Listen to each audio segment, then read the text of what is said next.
खिलाफ अत्याचार हो रहे हैं। हमने विभिन्न अल्पसंख्यकों पर हमले देखे हैं, मुख्य रूप से हिंदुओं पर।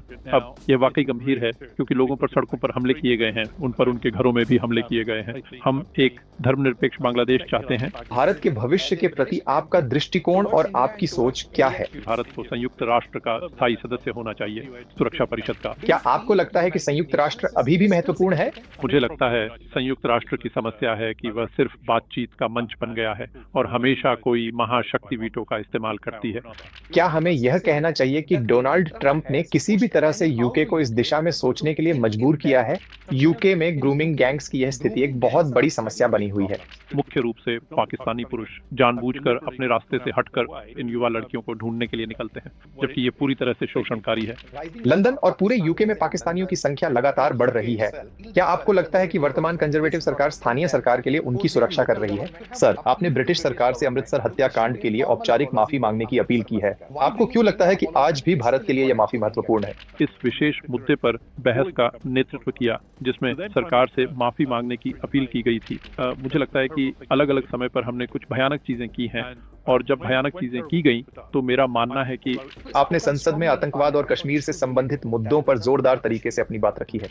आपको क्यों लगता है कि रक्षा क्षेत्र में भारत की सुरक्षा संबंधी चिंताओं को अक्सर गलत समझा जाता है? जबरन निकाले जाने के बाद एक बहुत ही सफल बैठक का नेतृत्व किया था। बिल्कुल, यहाँ नियंत्रण रेखा है जो दुनिया की सबसे लंबी नियंत्रण रेखा है। अगर पाकिस्तान ने भारतीय क्षेत्र में और अधिक घुसपैठ की तो यह उस घाटी को खोल देता है जो सीधे नई दिल्ली तक जाती है, जो सुरक्षा के दृष्टिकोण से बेहद बेहद खतरनाक है। नमस्कार साथियों, आपने जो अभी प्रोमो देखा, ये हमारा इंटरव्यू हाल ही में एक ब्रिटिश एमपी के साथ संपन्न हुआ है। इस इंटरव्यू को इंग्लिश भाषा में शूट किया गया, लेकिन आप और हमारी जो बोलने की भाषा है वो हिंदी है। ऐसे में सहूलियत के लिए आर्टिफिशियल इंटेलिजेंस का उपयोग करके इस भाषा को हिंदी में ट्रांसलेट किया गया है। इस पूरे इंटरव्यू से आप एक ब्रिटिश एमपी, जो 5 टाइम से ब्रिटिश एमपी हैं, पद्मश्री से सम्मानित हैं, भारत में पद्मश्री से सम्मानित हैं, जिन्हें भारत का मित्र माना जाता है ब्रिटिश संसद में, ब्रिटेन में भारत को लेकर क्या विचारा जाता है? क्या वो वाकई में हमें ग्लोबल पावर मानते हैं? क्या ब्रिटेन भारत के साथ बांग्लादेश के रिश्तों पर किसी प्रकार से असहज है? क्या ब्रिटेन भारत को लेकर के आगे की कोई रणनीति बनाता है? वर्तमान परिप्रेक्ष्य में अमेरिका के साथ ब्रिटेन के जो रिश्ते चल रहे हैं, वर्ल्ड में ग्लोबलाइजेशन का क्या महत्व है? इन सारे विषयों को मैंने इसमें कवर करने का प्रयास किया है। तो आइए इस पूरे इंटरव्यू को आप देखिए। शुभ संध्या सर, मैं अंकित अवस्थी हूँ और हम अपने दर्शकों के साथ चर्चा कर रहे हैं, तो मुझे यह अवसर दीजिए कि मैं आपको अपने दर्शकों के सामने परिचित करा सकूं। यहाँ हमारे साथ मौजूद हैं श्रीमान बॉब ब्लैकमैन जी, जो एक प्रमुख ब्रिटिश राजनीतिक नेता हैं, कंजर्वेटिव पार्टी की ओर से 4 बार सांसद रह चुके हैं और ब्रिटिश संसद में भारत के सबसे मजबूत मित्रों में से एक हैं। तो सर, हमारे साथ जुड़ने के लिए आपका बहुत बहुत धन्यवाद। मुझे खुशी है और आपको तथा आपके दर्शकों को नमस्कार ऐसा मानता हूं, और मैंने आपके भारतीय समाज पर प्रभाव और जितने लोग आपके साथ जुड़ते हैं उसके बारे में सुना है। मुझे लगता है कि आपके पास 1 करोड़ 10 मिलियन फॉलोअर्स हैं, जो कि शानदार है। तो अगर कोई मुझे सोशल मीडिया पर फॉलो करना चाहता है तो मैं एक्स पर हूं, जो पहले ट्विटर था अब एक्स कहलाता है। मैं जाहिर है सभी अलग अलग प्लेटफॉर्म्स पर हूं, सोशल मीडिया, इंस्टाग्राम, फेसबुक, जो भी नाम लें, मैं उन सभी पर हूं, तो आपके दर्शक भी मुझे फॉलो कर सकते हैं। बिल्कुल, निश्चित रूप से मेरे बहुत से दर्शक आपको फॉलो करते हैं और हम में से कई लोगों ने अपने न्यूज़ एनालिसिस एपिसोड्स में आपको कई बार उद्धृत भी किया है। तो सर, यहाँ आपके सामने हमारे दर्शकों की ओर से कुछ सवाल हैं। वे जानना चाहते हैं कि एक ब्रिटिश सांसद के रूप में भारत और भारत के भविष्य के प्रति आपका दृष्टिकोण और आपकी सोच क्या है? तो सर, मेरा पहला सवाल ये है, भारत एक मजबूत वैश्विक शक्ति बनता जा रहा है। आप अगले 10 वर्षों में दुनिया में भारत की भूमिका को कैसे देखते हैं? ठीक है, भारत लंबे समय से एक मजबूत शक्ति रहा है, लेकिन हाल के वर्षों में यह एक बहुत ही मजबूत आर्थिक शक्ति बन गया है और जाहिर है भारतीय अर्थव्यवस्था की विकास दर बहुत अधिक है। और मुझे लगता है कि इसका बहुत बड़ा श्रेय श्री नरेंद्र मोदी प्रधानमंत्री की दूरदर्शिता को जाता है, जिन्होंने देश को अर्थव्यवस्था के लिहाज से बहुत सकारात्मक दिशा में आगे बढ़ाया है। जैसा कि आप जानते हैं, हमने भारत के साथ एक व्यापार समझौते पर हस्ताक्षर किए हैं। मैं कहूंगा कि बहुत से लोग इसे मुक्त व्यापार समझौता कह रहे हैं, लेकिन फिलहाल इसमें अभी भी बहुत अधिक शुल्क है। ये कई उत्पादों से जुड़ा हुआ है। मेरे हिसाब से ये मुक्त व्यापार नहीं है। मुक्त व्यापार इन शुल्कों को समाप्त करता है और दो महान देशों के बीच व्यापार को प्रोत्साहित करता है। भारत के साथ हमारा ऐतिहासिक संबंध सैकड़ों सालों से चला आ रहा है, लेकिन अब हम इसे मालिक नौकर के बजाय बराबरी की साझेदारी के रूप में देखते हैं। यकीनन भारत को रक्षा और खुफिया जानकारी साझा करने का समझौता भी मिलेगा। भारत के साथ ये मुक्त विश्व में अत्यंत महत्वपूर्ण है, जहां हम रूस, चीन और अन्य बुरी ताकतों से लड़ने का प्रयास करते हैं, जो स्पष्ट रूप से लोगों को एक बार फिर से दबाने की कोशिश करेंगे।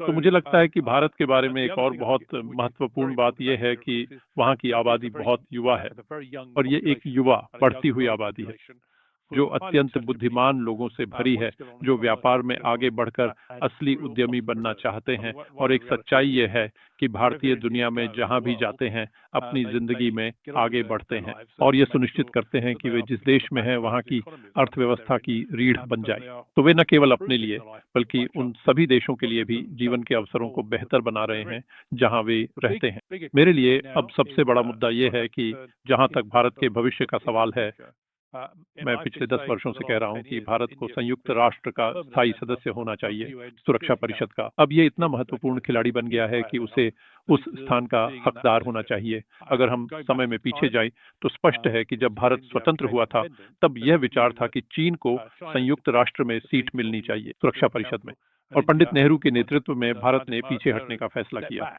मैं समझ सकता हूं कि ऐसा क्यों किया गया, लेकिन मुझे लगता है कि यह एक गलती थी। मुझे लगता है कि यह एक गलती है जिसे अब सुधारा जा सकता है, और भारत को दुनिया भर में समाज में पूरी तरह से सक्रिय भूमिका निभानी चाहिए। बहुत बहुत धन्यवाद सर। प्रशंसा के लिए धन्यवाद, प्रेरणा के लिए धन्यवाद। निश्चित रूप से यह प्रेरणा कई भारतीयों के लिए जरूर काम करेगी। और दूसरी बात सर, जैसा कि आपने उल्लेख किया कि भारत को संयुक्त राष्ट्र सुरक्षा परिषद में स्थायी सदस्य होना चाहिए। सर, मेरा अगला सवाल इसी से जुड़ा एक पूरक प्रश्न है।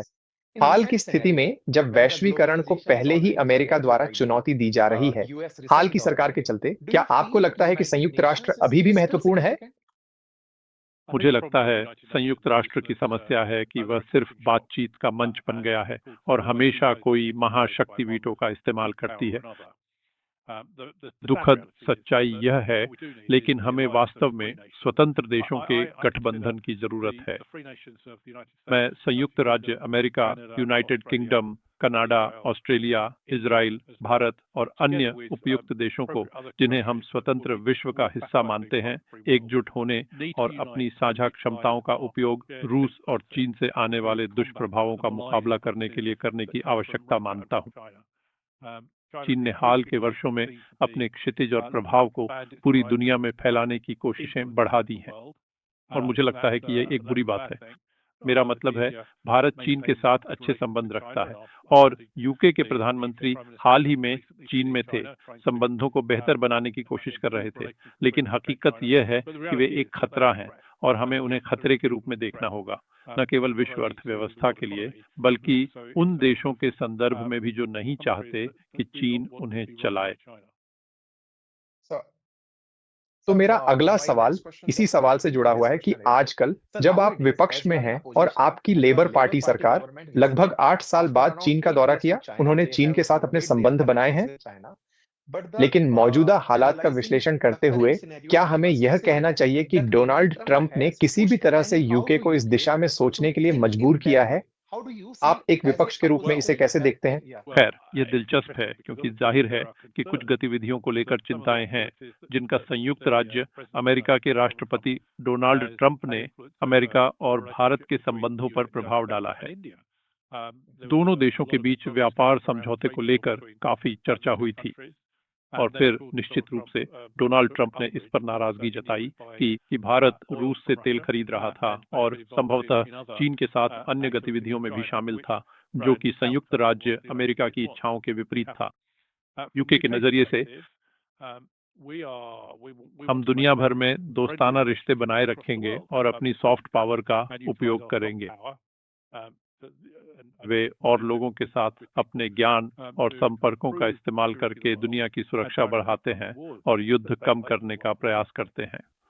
प्रधानमंत्री जी, मेरे नेता ने कल एक शानदार टिप्पणी की कि आपने अपना अधिकांश समय एक कम्युनिस्ट के रूप में बिताया है, इसलिए चीन जाकर आपको काफी घर जैसा महसूस हुआ होगा, जबकि स्वतंत्र दुनिया में आप शायद उतने सहज नहीं रहते जितना आपको रहना चाहिए।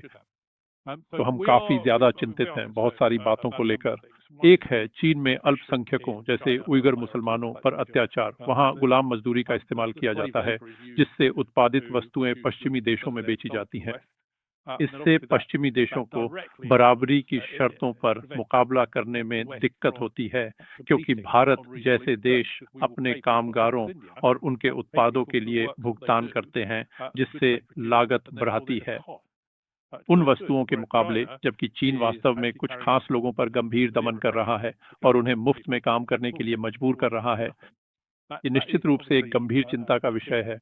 इसी तरह खुफिया जानकारी जुटाने के मामले में भी मेरा मतलब है, हमारे पास यह समस्या है कि यूनाइटेड किंगडम की सरकार, लेबर सरकार ने ईस्ट लंदन में इस विशाल दूतावास को मंजूरी दे दी है। वैसे इसे स्थानीय योजना प्राधिकरण ने खारिज कर दिया था, क्योंकि उन्हें स्थानीय निवासियों पर इसके प्रभाव को लेकर गंभीर चिंता थी। और फिर लेबर सरकार ने सचमुच उन पर पूरी तरह से कदम रख दिया और कहा, नहीं, हम इसे मंजूरी देंगे। इनमें से एक बात यह है कि तहखाने में विभिन्न प्रकार के कमरे होंगे, जिनका औचित्य काफी संदिग्ध प्रतीत होता है। वे हमारे बहुत करीब हैं। लंदन शहर के लिए ब्रॉडबैंड और टेलीफोन लाइनें गंभीर मामला है। चीनी लोगों की संदिग्ध गतिविधियां पूरी दुनिया में प्रसिद्ध हैं, जो हमारे लिए गंभीर चिंता का विषय है। जब हम सरकार में थे, तो हमने ट्रांस पैसिफिक पार्टनरशिप एग्रीमेंट पर हस्ताक्षर किए थे, ताकि उन सभी देशों के बीच व्यापार को प्रोत्साहित किया जा सके, जिनमें भारत भी शामिल है। और हमारी दृष्टि से हम चाहते थे और अब भी चाहते हैं कि मुक्त व्यापार हो, और हम एक व्यापारिक राष्ट्र हैं। अगर हम व्यापार नहीं करते तो हमारी अर्थव्यवस्था पूरी तरह से ठप हो जाती है। और हमारी मौजूदा सरकार के साथ सबसे बड़ी समस्या ये है कि वे लगातार नियम कायदे बढ़ाते जा रहे हैं, वे लगातार बढ़ा रहे हैं। व्यवसायों पर कराधान के मामले में क्या होगा? इससे व्यवसायों के लिए सफलतापूर्वक आगे बढ़ना लगभग असंभव हो जाता है। इस लिहाज से हम स्पष्ट रूप से लेबर सरकार द्वारा उठाए जा रहे ज्यादातर कदमों का विरोध कर रहे हैं। मुझे पता है कि व्यापार समझौता पारित हो गया था, लेकिन उसमें अभी भी कुछ कमियां हैं।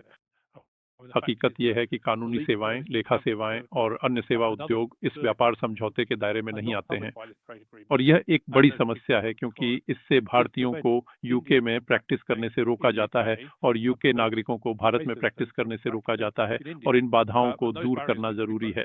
मैंने इस मुद्दे को उठाया है क्योंकि जैसा कि आप जानते हैं, मैं इस साल की शुरुआत में भारत में था, और जिन मुद्दों को मैंने उठाया है उनमें से एक है भारत की लेखा क्षेत्र की समस्या, जहां उन्होंने मुझसे खास तौर पर यह पूछा कि वे यूके में प्रैक्टिस क्यों नहीं कर सकते, जबकि इस मुद्दे को व्यापार समझौते में सुलझा लिया जाना चाहिए था, पर ऐसा नहीं हुआ। इसलिए मैंने ये देखने का जिम्मा लिया है कि क्या हम व्यापार समझौते में कोई बदलाव ला सकते हैं, जिससे हमारे दोनों देशों के अकाउंटेंट्स को भारत में और भारतीय अकाउंटेंट्स को यूके में प्रैक्टिस करने की अनुमति मिल सके।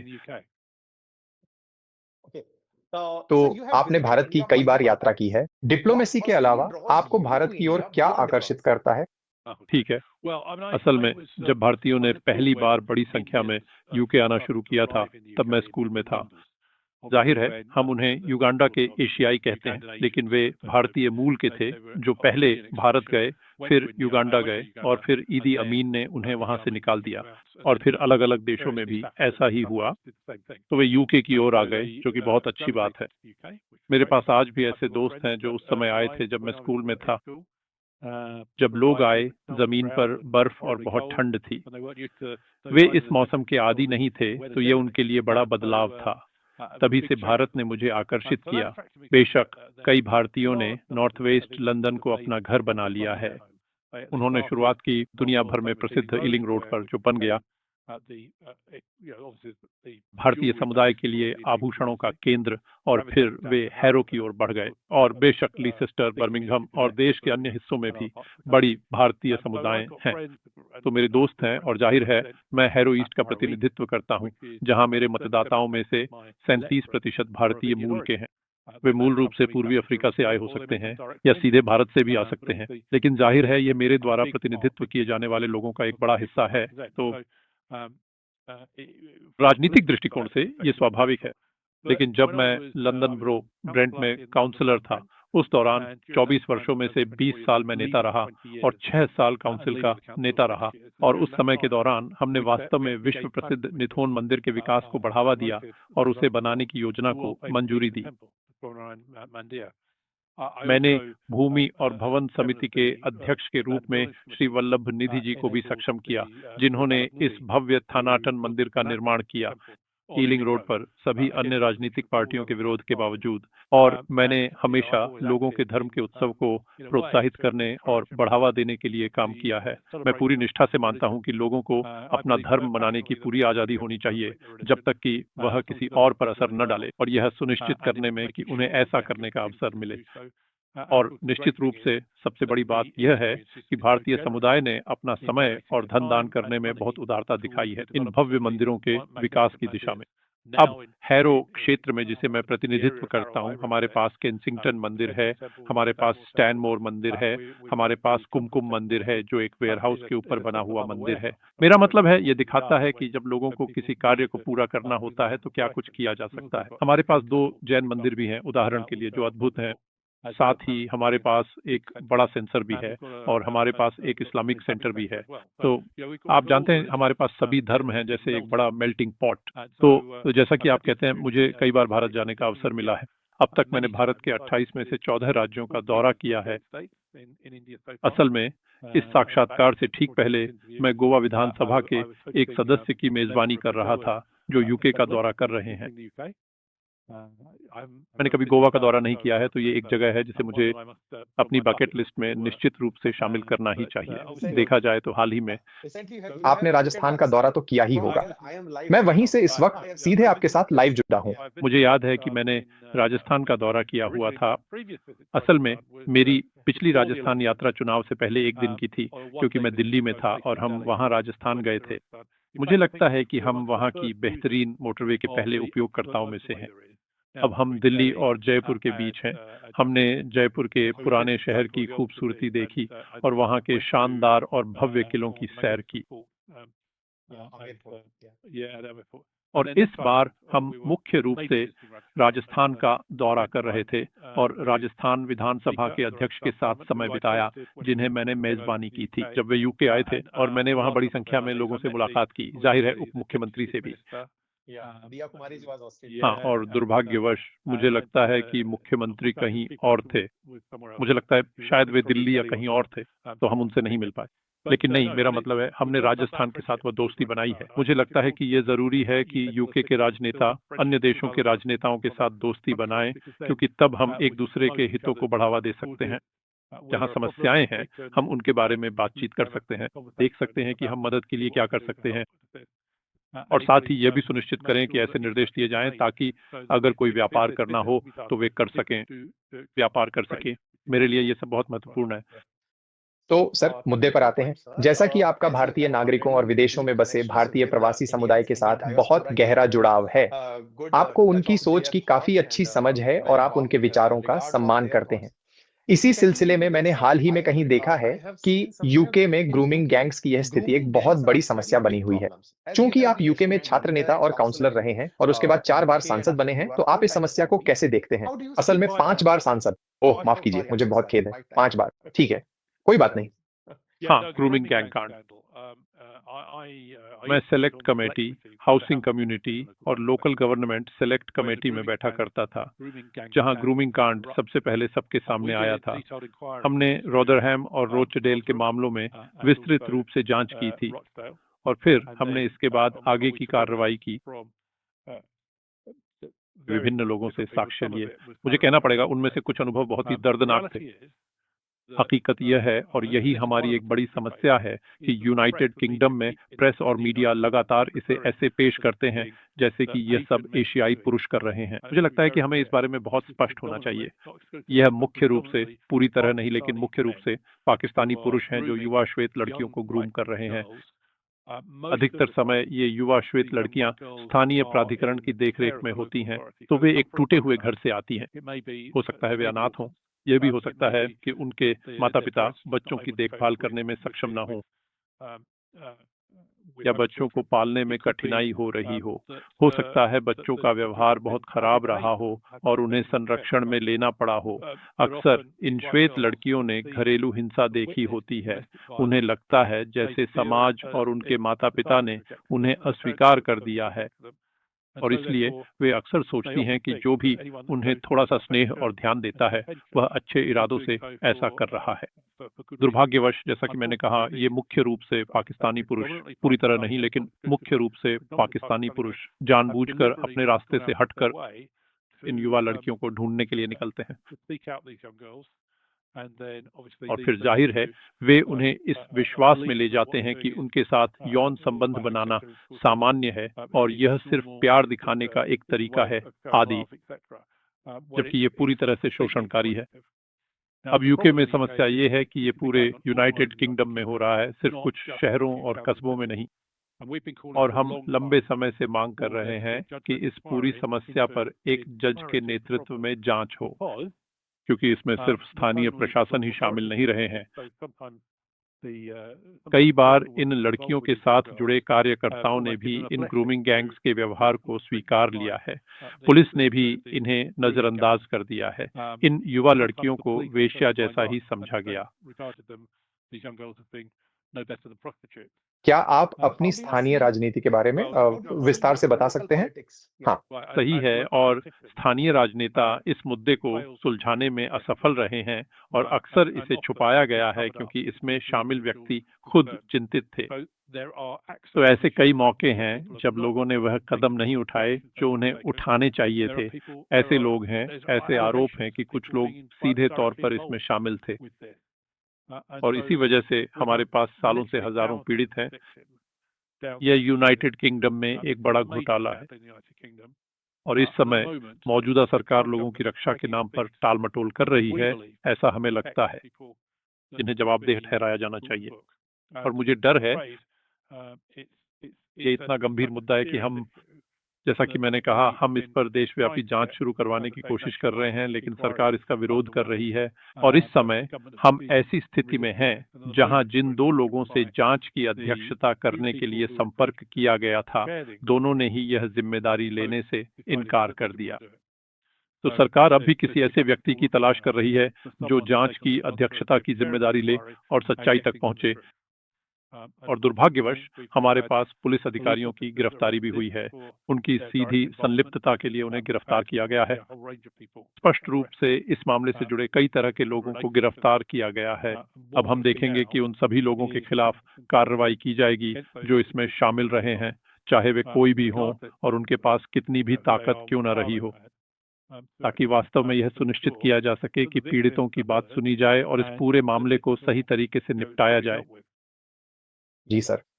लंदन और पूरे यूके में पाकिस्तानियों की संख्या लगातार बढ़ रही है और वर्तमान कंजर्वेटिव सरकार भी ऐसा ही कर रही है। क्या आपको लगता है कि वर्तमान कंजर्वेटिव सरकार स्थानीय सरकार के लिए उनकी सुरक्षा कर रही है? जैसे यूके में लंदन के मेयर सादिक खान असल में पाकिस्तानी मूल के हैं। कैसा लगा? आप इसे कैसे देखते हैं? ठीक है, चलिए स्पष्ट करते हैं। ये कंजर्वेटिव सरकार नहीं है। हमारे पास यूके में लेबर सरकार है और देश के कई हिस्सों में हमारे पास लेबर मेयर हैं जहां ये आरोप लगाया गया है। पाकिस्तानी पुरुषों की बढ़ती संख्या मेरी नजर में सबसे बड़ी समस्याओं में से एक ये है कि यहाँ एक सांस्कृतिक समस्या है। सांस्कृतिक समस्या ये है कि पाकिस्तानी पुरुष हकीकत में तो वे जो चाहें कर सकते हैं। युवा श्वेत लड़कियों के साथ जब तक वे शादी करके परिवार बसाते हैं और एक अच्छी पाकिस्तानी लड़की से शादी करते हैं, तब तक वे पूरी तरह से बस जाते हैं। यहाँ दुर्भाग्यवश इतने सारे मामले हैं जो बहुत ही निराशाजनक है और जैसा कि आप कहते हैं, इसमें राजनेता भी शामिल हो सकते हैं। हो सकता है कि उन्हें संरक्षण दिया जा रहा हो। मेरी नजर में क्या होना चाहिए, यह कि बिना किसी डर या पक्षपात के इस मामले की जांच होनी चाहिए और इन घृणित कृत्यों के लिए जिम्मेदार लोगों को न्याय के कटघरे में लाया जाना चाहिए। धन्यवाद सर। सर, आपने ब्रिटिश सरकार से अमृतसर हत्याकांड के लिए औपचारिक माफी मांगने की अपील की है। आपको क्यों लगता है कि आज भी भारत के लिए यह माफी महत्वपूर्ण है? मुझे लगता है कि असलियत ये है कि मुझे लगभग 10 साल पहले एक बहुत ही अच्छा मौका प्राप्त हुआ था अमृतसर जाने का, और न केवल वहाँ के भव्य स्वर्ण मंदिर को देखने का, बल्कि वहाँ स्थित स्वर्ण हिंदू मंदिर को देखने का भी। हम उस पार्क में गए, जाहिर है, जहाँ नरसंहार हुआ था, और अब उसे पीड़ितों के लिए एक स्मारक में बदल दिया गया है। और तब जब आप देखते हैं, मेरा मतलब है, ये जीवन की बाकी चीजों की तरह ही है। अक्सर जब आप इन चीजों को देखने जाते हैं, तो आप पूरी तस्वीर देखते हैं, जो कुछ हुआ उसकी पूरी भयावहता, और निश्चित रूप से हमने वह कुआं भी देखा जिसमें बहुत से लोग गोलीबारी से बचने के लिए कूद गए थे, जहां वे सचमुच खुद को कुएं में फेंक देते थे और आज भी कुचले जाते हैं। हमने वह गिरा हुआ बगीचा भी देखा जहां लोग दीवार पार करके भाग नहीं सके, और ये लोग शांतिपूर्वक इकट्ठा हो रहे थे। वे कोई परेशानी पैदा करने नहीं आए थे, वे कोई हिंसा करने नहीं आए थे, और वे उस समय की सत्ता और शासन व्यवस्था को कमजोर करने के इरादे से भी नहीं आए थे। वे तो बस एक भव्य उत्सव मनाने के लिए वहां एकत्रित हुए थे। और अगर इस दृष्टिकोण से देखा जाए तो यह वास्तव में एक बहुत बड़ा घोटाला था। और शताब्दी वर्ष पर मैंने संसद में एक बहस का नेतृत्व किया। मुझे लगता है कि बहुत लंबे समय बाद पहली बार हमने वास्तव में इस विषय पर बहस की थी। जब ये घटना हुई थी तब बहसें और चर्चाएं हुई थी। शताब्दी वर्ष पर मैंने हमारे दूसरे बहस कक्ष में इस विशेष मुद्दे पर बहस का नेतृत्व किया, जिसमें सरकार से माफी मांगने की अपील की गई थी। उस समय की प्रधानमंत्री थेरेसा मे ने एक तरह से औपचारिक माफी दी, लेकिन स्पष्ट रूप से स्मरण को चिह्नित किया और पीड़ितों को श्रद्धांजलि अर्पित की। लेकिन मुझे लगा, मेरा मतलब है, उस समय जब हम वहां गए थे, मुझे लगा था कि हम शायद एक पुष्प चक्र या फूल या कुछ और अर्पित कर सकते हैं ताकि पीड़ितों को स्मरण किया जा सके। और हमें बताया गया कि इससे एक अमूर्त घटना को बुलावा मिलेगा, और हम वहां सभी दलों के प्रतिनिधि के रूप में थे। उस समय केवल 3 सांसद थे, सच कहूं तो।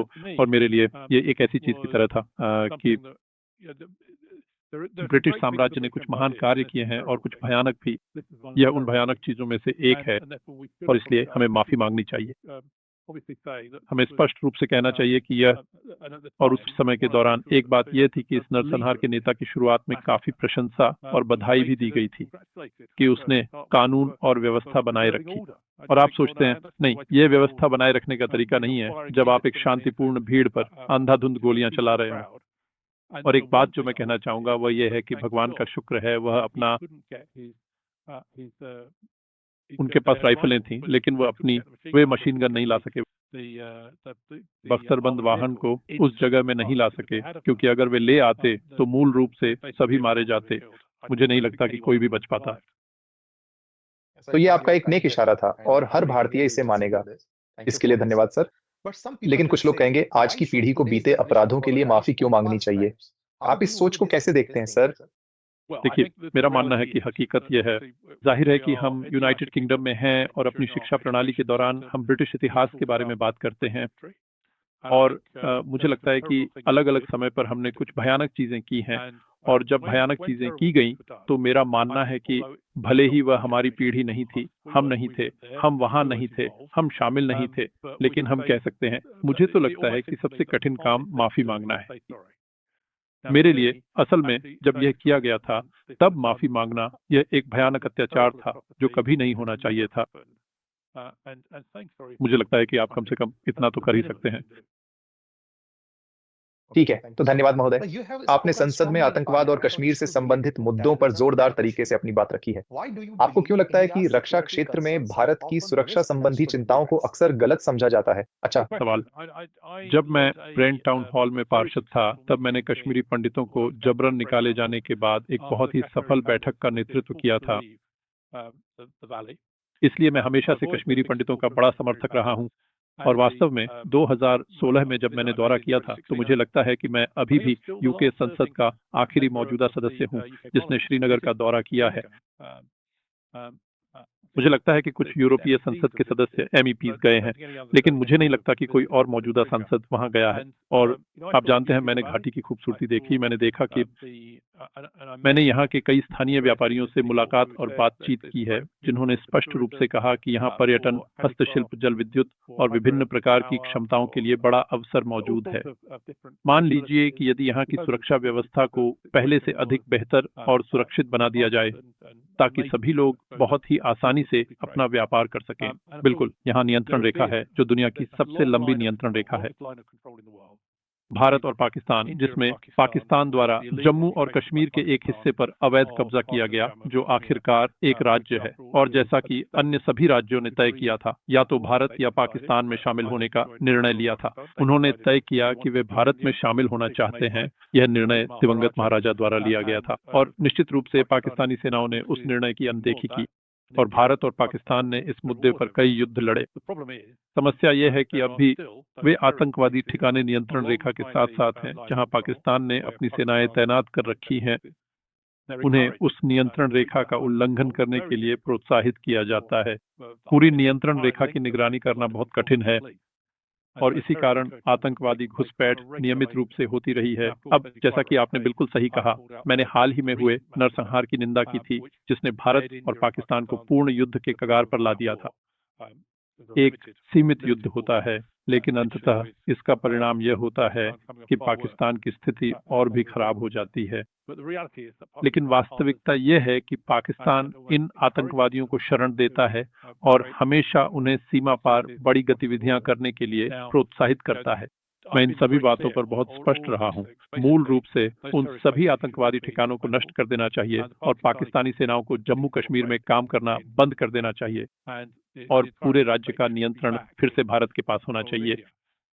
और जब हम जमीन की स्थलाकृति को देखते हैं, तो उदाहरण के लिए, अगर पाकिस्तान ने भारतीय क्षेत्र में और अधिक घुसपैठ की, तो यह उस घाटी को खोल देता है जो सीधे नई दिल्ली तक जाती है, जो सुरक्षा के दृष्टिकोण से बेहद बेहद खतरनाक है। तो यहाँ पानी का मुद्दा भी है, जो उनके पास होना चाहिए। सांस्कृतिक विरासत, और जैसा कि मैंने कहा, यहाँ पर्यटन के कई अवसर भी मौजूद हैं, और जब आप उस घाटी की खूबसूरत, बेहद खूबसूरत प्रकृति को देखते हैं, तो यह वाकई एक त्रासदी है कि सुरक्षा की स्थिति उतनी मजबूत नहीं है जितनी होनी चाहिए थी। महत्वपूर्ण कदम उठाए गए हैं, गलत मत समझिए। जम्मू और कश्मीर में लोकतंत्र को प्रोत्साहित और बढ़ावा देने के लिए बड़े कदम उठाए गए हैं। मेरा यह मानना है कि पाकिस्तान पूरी तरह से और जानबूझकर उस सामान्यता और लोकतंत्र की प्रक्रिया को बाधित करने की कोशिश कर रहा है, ताकि वे अपने मकसद को आगे बढ़ा सकें, शायद। लेकिन इसी वजह से मुझे लगता है कि यह दिखाना अब अनिवार्य है कि असल में सुरक्षा की समस्या मुख्य रूप से पाकिस्तान की वजह से ही है, और वे असभ्य हैं। सर, जैसा कि आपने उल्लेख किया, कश्मीर घाटी में कश्मीरी पंडितों का मुद्दा आजकल बांग्लादेश में भी के खिलाफ अत्याचार हो रहे हैं, अल्पसंख्यकों के खिलाफ। तो आप बांग्लादेश में इस अनोखे और विशेष व्यवहार को आखिर कैसे देखते हैं? हाँ, मेरा मतलब है, जाहिर है, बांग्लादेश में स्थिति और भी खराब हो गई है। छात्रों पर हमलों के बाद, जो स्पष्ट रूप से अपने उचित अधिकारों, नौकरियों और अवसरों के लिए प्रदर्शन कर रहे थे, जिसे तख्ता पलट हुआ, जिसने शेख हसीना को सत्ता से बाहर कर दिया। और अब हमारे पास, जाहिर है, इस समय मुख्यमंत्री यूनुस हैं, जो इस महीने के अंत में चुनाव हो सकते हैं। फिलहाल अवामी लीग, जो 30% मतदाताओं की प्रतिनिधि है, उसे चुनाव लड़ने से रोक दिया गया है। इसी तरह हमने विभिन्न अल्पसंख्यकों पर हमले देखे हैं, मुख्य रूप से हिंदुओं पर, लेकिन केवल हिंदुओं तक सीमित नहीं, ईसाई, छोटी यहूदी आबादी और अन्य पर भी। अल्पसंख्यक इस्लामी समूहों पर भी हमले हुए हैं, जिसमें जाहिर तौर पर एक प्रकार का इस्लामी राज्य थोपने की कोशिश की गई है। अब यह वाकई गंभीर है, क्योंकि लोगों पर सड़कों पर हमले किए गए हैं, उन पर उनके घरों में भी हमले किए गए हैं, पूजा स्थलों को पूरी तरह से जला दिया गया है। और हम ऐसी स्थिति में हैं कि 1971 में, जाहिर है, भारत निश्चित रूप से बांग्लादेश की स्वतंत्रता के पीछे था, यूनाइटेड किंगडम भी, और साथ ही उस प्रक्रिया में बदलाव आया। हम एक धर्मनिरपेक्ष बांग्लादेश चाहते हैं, जहां सभी धर्मों को अपने चुने हुए तरीके से कार्य करने और अपने धर्म का उत्सव मनाने की पूरी स्वतंत्रता हो, अल्पसंख्यकों की सुरक्षा हो और अर्थव्यवस्था का विकास शुरू हो। और वास्तव में पिछले वर्षों में जब भी मैंने बांग्लादेश का दौरा किया है, हमने हमेशा यह सुनिश्चित किया है कि हम सभी पार्टी नेताओं से मिलें। मैंने बीएनपी पार्टी को पिछली बार के चुनावों में भाग लेने के लिए मनाने की कोशिश की थी, जब उन्होंने चुनावों का बहिष्कार करने का फैसला किया और फिर शिकायत की कि वे चुने नहीं गए। अगर आप चुनाव में भागीदारी सुनिश्चित नहीं करते, तो आप लोकतंत्र में अपनी जगह और प्रभाव स्थापित नहीं कर सकते। इसी वजह से वे पूरी तरह से संसद से बेदखल होकर रह गए, और मेरे लिए ये बांग्लादेश के लिए हानिकारक है। इसी तरह अब हमारे पास यह स्थिति है जिसमें आर्मी लीग पर प्रतिबंध लगाया जा रहा है। तो ये चुनाव स्वतंत्र, निष्पक्ष और समावेशी नहीं होने वाले हैं, जिससे आबादी का एक बड़ा हिस्सा पूरी तरह असंतुष्ट रह जाएगा। और मुझे लगता है कि ये देश के लिए किसी भी तरह से फायदेमंद नहीं है। ठीक इसी प्रकार से हमारे सामने अब यह गंभीर चुनौती भी है कि इस्लामी पार्टी जनमत संग्रह बुला सकती है और निश्चित रूप से बांग्लादेश के संविधान को बुनियादी रूप से बदल सकती है। ठीक है, उन्हें बिल्कुल ऐसा करने का पूरा अधिकार है, लेकिन देश में शरीयत कानून को लागू करने की संभावना, एक इस्लामी सरकार का आना और उन तरह की कठोर पाबंदियां लागू करना जैसी अन्य इस्लामी गणराज्यों में लगाई गई हैं, यह वाकई में एक काफी गंभीर चिंता का विषय है। और यह भारत के साथ साथ पश्चिमी देशों के लिए भी स्पष्ट रूप से गंभीर चिंता का विषय है। यह एक और समस्या वाला राज्य बन सकता है संभवतः। इसी तरह निश्चित रूप से इस्लामी पार्टी पाकिस्तान के साथ मिलकर काम करना चाहती है, और हम जानते हैं कि इस समय पाकिस्तान एक विफल राज्य है जहां सेना का नियंत्रण है और नागरिक सरकार लगभग पूरी तरह से हटा दी गई है। तो इस दृष्टिकोण से ये गहराई से चिंता का विषय है, और मैंने कहा है कि अगर वे चुनाव कराने जा रहे हैं तो नॉर्थलैंड पार्टी को उसमें भाग लेना चाहिए। अगर वे संविधान बदलना चाहते हैं तो ऐसी आरोप हैं कि लोगों को मतदान के लिए मजबूर करने और इन बदलावों के पक्ष में वोट डालने की योजनाएं बनाई जा रही हैं। वास्तव में बंदूक की नोक पर ये लोकतंत्र नहीं है और इसे इस तरह टूटने की अनुमति नहीं दी जानी चाहिए। तो मुझे लगता है कि बांग्लादेश एक गंभीर मोड़ पर खड़ा है। मैंने यूनाइटेड किंगडम सरकार की आलोचना की है कि वे मूल रूप से इसमें शामिल नहीं हैं और इस स्थिति पर लगभग कोई टिप्पणी नहीं कर रहे हैं। जब फर्स्ट मिनिस्टर यूके आए थे अलग अलग राजनेता, मुझे उनसे मिलने का मौका नहीं मिला क्योंकि दुर्भाग्यवश उन्होंने यूके संसद में आने से इनकार कर दिया। मुझे नहीं पता क्यों उन्होंने यूके संसद में आने से इनकार नहीं किया, लेकिन उन्होंने केवल अपने होटल में ही लोगों से मिलने का फैसला किया, और यह संसद के कई सदस्यों के लिए सुविधाजनक नहीं था। सांसदों के लिए जो यूके संसद के अन्य कामों के कारण उनसे उनके होटल में मिलने जाते, तो यह दुर्भाग्यपूर्ण है। मुझे लगता है कि हमें इस स्थिति की बहुत बहुत सावधानी से निगरानी करनी होगी और ये सुनिश्चित करना होगा कि जैसा कि मैंने कहा, बांग्लादेश में इस्लामिक रिपब्लिक शासन न स्थापित हो जाए। और इसका शायद ये भी मतलब है कि आम चुनाव में लोगों के पास अलग अलग राजनीतिक पार्टियों में से किसी एक को चुनने का उचित विकल्प नहीं होगा। बहुत बहुत धन्यवाद सर। आपने हमें पहले ही बहुत समय दिया है। आपके बहुमूल्य समय के लिए धन्यवाद सर, और यूके संसद में हमारी आवाज उठाने के लिए भी धन्यवाद। और क्योंकि हर भारतीय आपको पसंद करता है और उन्हें लगता है कि कोई है जो हमारे लिए खड़ा होने वाला है, बहुत बहुत धन्यवाद सर। और क्या आप हमारे दर्शकों को लोकतंत्र में विश्वास बनाए रखने के लिए कोई सुझाव या सलाह देना चाहेंगे अपनी अंतिम टिप्पणी के रूप में? हाँ, हमें यह स्पष्ट होना चाहिए कि लोकतंत्र देश चलाने का सबसे कुशल तरीका भले न हो, पर यह सबसे अच्छा है। लोगों को अपनी पसंद के प्रतिनिधि को वोट देने का मौका मिलता है और वे चाहें तो किसी और को भी चुन सकते हैं। एक लोकतांत्रिक नागरिक के रूप में हमें यह स्वीकार करना चाहिए कि बहुमत के लोग जो चुनते हैं, हमें उन परिणामों को मानना होगा। कभी यह आपके खिलाफ होता है, कभी पक्ष में, लेकिन सबसे महत्वपूर्ण बात इसे अपनाना है। और भारत निश्चित रूप से दुनिया का सबसे बड़ा लोकतंत्र है। हम भारत के चुनाव कराने के तरीके से बहुत कुछ सीख सकते हैं ताकि दुनिया भर में सभी चुनाव पूरी तरह से स्वतंत्र और निष्पक्ष तरीके से संपन्न हों। और अंत में मैं बस यही कहना चाहूंगा कि अगर आपको मुझे सुनना और हाँ की शानदार पूछताछ अगर आप चाहें सुनना अच्छा लगा हो, तो कृपया मुझे सोशल मीडिया पर फॉलो करें, चाहे वह फेसबुक हो या एक्स या फिर किसी भी अन्य प्रसिद्ध सोशल मीडिया प्लेटफॉर्म पर। मैं वहां नियमित रूप से सक्रिय रहता हूं, जहां मैं भारतीय समाज से जुड़े कई पहलुओं और अपनी स्थानीय भारतीय समुदाय के समर्थन को दिखाता हूं, जो भारत के लिए एक जीवित सेतु है। और भारत और यूनाइटेड किंगडम के बीच महान और मैत्रीपूर्ण संबंध लंबे समय तक बने रहे। नमस्ते, धन्यवाद। अब काफी धन्यवाद। नमस्कार, आपका बहुत बहुत धन्यवाद।